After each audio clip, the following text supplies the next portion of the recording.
একই দিনে সংসদ নির্বাচন আর গণভোট, দুটি ব্যালট, কোটি ভোট আর হাজারো কেন্দ্র। আজ 12 ফেব্রুয়ারি অনুষ্ঠিত হচ্ছে জাতীয় সংসদ নির্বাচন ও গণভোট। নির্বাচন কমিশন বলছে ফলাফল পেতে সময় লাগতে পারে, কিন্তু প্রশ্ন হলো ভোটের ফল আসলে কিভাবে তৈরি হয়, আর চাইলেই কি মাঝপথে ফল বদলানো সম্ভব?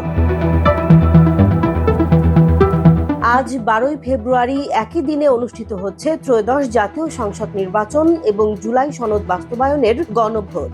দুটি ব্যালটে ভোট হওয়ায় এবার ভোট গ্রহণের সময় বাড়ানো হয়েছে 1 ঘন্টা। সকাল 7:30টায় শুরু হওয়া ভোট চলবে বিকেল 4:30টা পর্যন্ত। নির্বাচন কমিশন জানিয়েছে সংসদ নির্বাচন ও গণভোট এই দুই ধরনের ব্যালট আলাদাভাবে গণনা করা হবে। এর পাশাপাশি এবার প্রথমবারের মতো প্রবাসী ভোটার এবং সরকারি কর্মকর্তা কর্মচারীদের পোস্টাল ব্যালট যুক্ত হওয়ায় ফলাফল প্রস্তুত করতে স্বাভাবিকভাবেই সময় বেশি লাগতে পারে। ভোট গ্রহণ শেষ হলে প্রতিটি কক্ষের ব্যালট বাক্স প্রার্থীদের পোলিং এজেন্টদের উপস্থিতিতে সিলগালা করা হয়। এরপর সেগুলো নেওয়া হয় নির্ধারিত গণনা কক্ষে। সেখানে প্রার্থীদের একজন করে এজেন্ট, সাংবাদিক এবং পর্যবেক্ষকদের উপস্থিতিতেই ব্যালট বাক্স খোলা হয়। গণনার সময় সংসদ নির্বাচনের সাদা ব্যালট এবং গণভোটের গোলাপি ব্যালট আলাদা করা হয়। ছেঁড়া, অস্পষ্ট ছিল দেয়া বা কর্মকর্তাদের স্বাক্ষরবিহীন ব্যালট বাতিল হিসেবে চিহ্নিত করা হয়। এরপর প্রতীক ভিত্তিক টালি করে ভোট গণনা করা হয়। গণভোটের ব্যালট আলাদা করে হ্যাঁ ও না দুই ভাগে হিসেব করা হবে।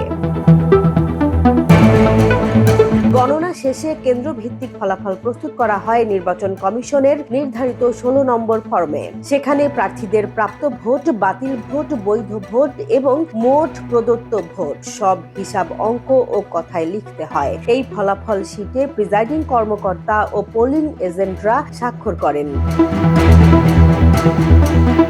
ফলাফলের একটি কপি কেন্দ্রের নোটিশ বোর্ডে টানানো হয়। একাধিক কপি নিয়ে প্রিজাইডিং কর্মকর্তা যান সহকারী রিটার্নিং কর্মকর্তার কার্যালয়ে। সেখান থেকে কেন্দ্র ভিত্তিক ফলাফল মাইকে ঘোষণা করা হয় এবং একই সঙ্গে নির্বাচন কমিশনের সার্ভারে আপলোড করা হয়। তাহলে প্রশ্ন, চাইলেই কি ফলাফল বদলানো যায়? নির্বাচন কমিশনের কর্মকর্তাদের মতে সেটি প্রায় অসম্ভব, কারণ এই ফলাফল থাকে কেন্দ্রের নোটিশ বোর্ডে, প্রার্থীদের এজেন্টদের কাছে, কন্ট্রোল রুমে এবং নির্বাচন কমিশনের সার্ভারে। কোথাও পরিবর্তন করতে হলে সব জায়গায় একই সঙ্গে বদলাতে হবে।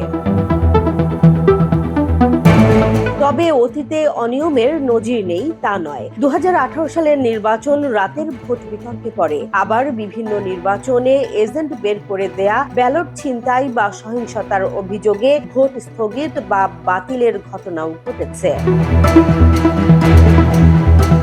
এবার প্রবাসী ভোটার এবং সরকারি কর্মকর্তা কর্মচারীদের পোস্টাল ব্যালটও গণনায় যুক্ত হবে। কেন্দ্র ভিত্তিক ফলাফল আসার পর প্রার্থীদের এজেন্টদের উপস্থিতিতেই পোস্টাল ব্যালট খোলা ও গণনা করে চূড়ান্ত ফলাফল প্রস্তুত করবেন রিটার্নিং কর্মকর্তা।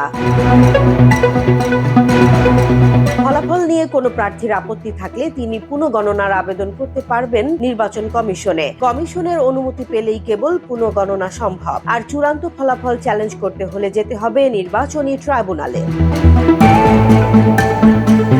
একই দিনে নির্বাচন ও গণভোট, এই বাস্তবতায় ফলাফল আসতে সময় লাগতে পারে। তবে আইন অনুযায়ী ধাপে ধাপে ফলাফল তৈরির পুরো প্রক্রিয়ায় রয়েছে একাধিক স্তরের নজরদারি। সবচেয়ে বড় প্রশ্ন এখন একটাই, এই প্রক্রিয়া কতটা স্বচ্ছভাবে বাস্তবায়ন করতে পারে নির্বাচন কমিশন।